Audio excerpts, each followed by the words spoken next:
Po tayo ng manok. Yan po ating isasahog. Malunggay. Nabili natin po sa baba.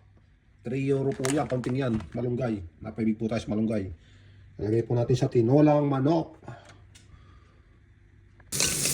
Isa na po tayo ng luya at bawang. Ito na po sa tinola ang maraming luya. Yan po napapasarap sa tinola. Wala po ditong tanglad. Kaya lang po luya. Maraming luya po. Para sumigit na sabaw. Tinola. Nangangamoy na po luya, nilagyan na po natin ng sibuyas na puti. Yan, marami rin po sibuyas. Papasarap din po yan, tinola.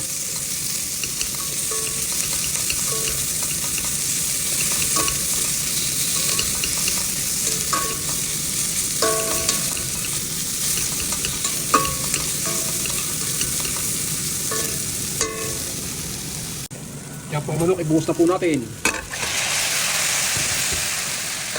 Bango.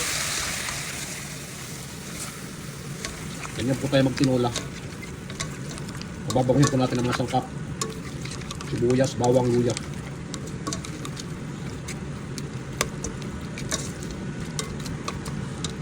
Maya-maya po lalagyan natin ng tubig. Ayan, nasangkot na po natin. Lagay na po natin yung hugas bigas. Ito po minawas, hugas bigas. Yan po napapasarap sa tinola, hugas bigas. Yan po ang ating teknik para masarap ang tinola. Damihan po natin yan. Sarap niya. Hugas bigas po. Ang lalagay ko. Pangalawang hugas bigas. Ang sarap po yan. At mamaya po pag yan po ay kumulo, lalagyan po natin ng mga pampalasa, asin, chicken powder, paminta, at kaunting patis. Yan. Lagyan po natin mamaya pag kumulo. Dahil wala po tayong papaya, binili po natin sayote. Ang sayote. Sayote at malunggay po natin sasawag sa tinola. Lagyan na po natin mga pampalasa. Kumukulo na po siya. Lagyan natin paminta. Chicken powder.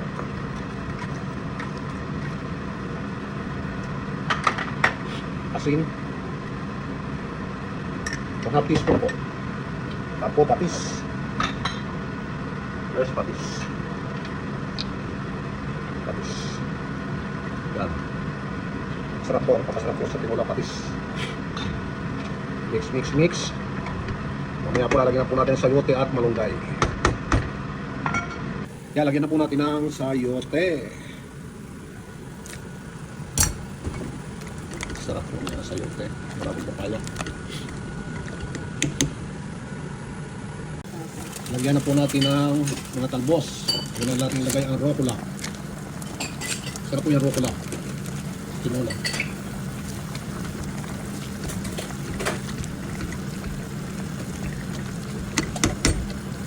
Lagyan na rin po natin yung malunggay. Rucola at malunggay yung ating po ilagay sa tinola.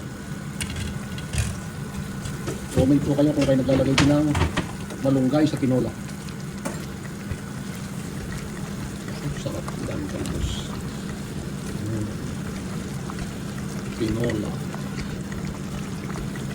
With sayote, rucola at malunggay. Talbos ng Pilipinas, malunggay. Talbos ng Italia, rucola.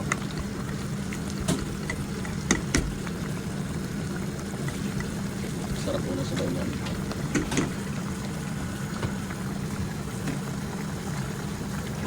Ayan, isda na po ang ating tinolang manok. Sarap po nito. Tamang-tamas taglamig. Kung nagustuhan niyo po ang video, please like and subscribe. Thank you.